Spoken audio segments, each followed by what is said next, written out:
अच्छी बात है अपनी तारीखी गलतियों को दुरुस्त करना चाहे वो जुल्फ़िकार अली भुट्टो वाला केस हो या वो ये वाला केस हो।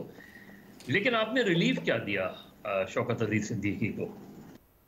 रिलीफ तो कोई भी नहीं दिया आपने उनको।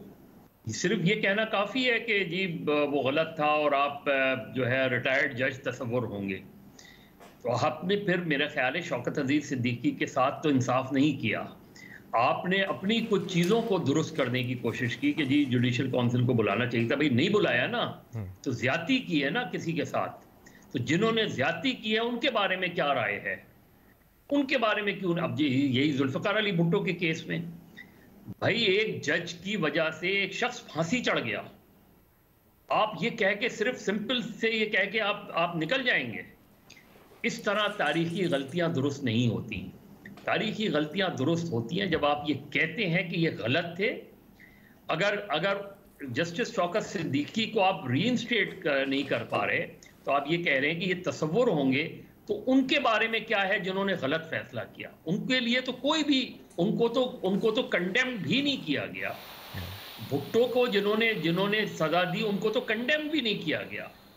तो मेरे ख्याल में थोड़ा सा रीविजिट करना चाहिए सुप्रीम कोर्ट को उन फैसलों से, उन तारीखी गलतियों से जो वो दुरुस्त करने जा रहे हैं। जो लगता है, बज़ाहिर लगता है, आगे क्या होगा मैं नहीं पता, लेकिन देखिए बहुत सीरियस कॉन्सिक्वेंसेस होते हैं। जिस तरह एजाज ने कहा कि भाई जजेस की अकाउंटेबिलिटी, इवन देखिए ना, आप हर किसी केस में हम पिछले 2-3 सालों में हम देख लें, हम कुछ कैरेक्टर्स के नाम रिवॉल्व करते हैं जिनमें कई डीजीआई रहे हैं, कई आर्मी चीफ्स रहे हैं, हम उनका जिक्र करते हैं चाहे एक पॉलिटिकल पार्टी हो या 2 पॉलिटिकल पार्टी हो, लेकिन हम उन्हें बुला नहीं सकते जैसे एजाज कह रहा है।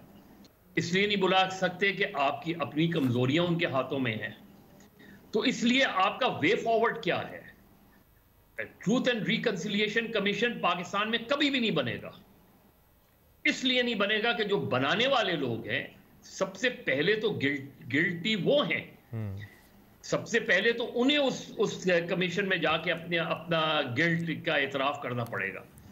तो मेरे ख्याल में हम ये बात ठीक है कि आपने आज एक फैसला दे दिया, आपने ये कह दिया कि सुप्रीम जुडिशल काउंसिल ने उनके साथ, लेकिन जिस जज के साथ इस अरसे में जो कुछ हुआ उसका मदावा क्या है?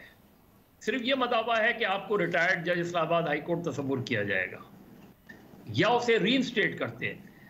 एजाज या बेनज़ीर को याद होगा कि हमारे एक साबिक डीजीआई थे जो रेलवे के मिनिस्टर भी बने थे, उन पे जब सुप्रीम कोर्ट में केस गया था तो उनको पहले रीइंस्टेट करके फिर उनका कोर्ट मार्शल वगैरह का सिलसिला हुआ था कुछ, जो गालिबन रेलवे की मिनिस्ट्री में करप्शन की तहकीकात हुई थी। तो मेरे ख्याल में जस्टिस शौकत अजीज सिद्दीकी को आधा रिलीफ मिला है। सही। जस्टिस शौकत सिद्दीकी को सिर्फ ये रिलीफ मिला है कि जी उनके खिलाफ जो जुडिशल काउंसिल ने फैसला किया था वो गलत करार दिया गया। इससे आगे तो कुछ भी नहीं मिला। मेरा ख्याल है जब हम रिविजिट कर रहे हैं अपनी हिस्टोरिक रॉन्ग्स को, अपनी तारीखी गलतियों को, तो फिर मुकम्मल तौर पे दुरुस्त करने की ज़रूरत है और उन लोगों को जो है वो पॉइंट आउट करने की ज़रूरत है जिनके फैसलों से पाकिस्तान की सियासी तारीख में भौचाल आया। ठीक है, आपका पॉइंट आ गया मज़हर साहब। पाकिस्तान के आईन और कानून यही बात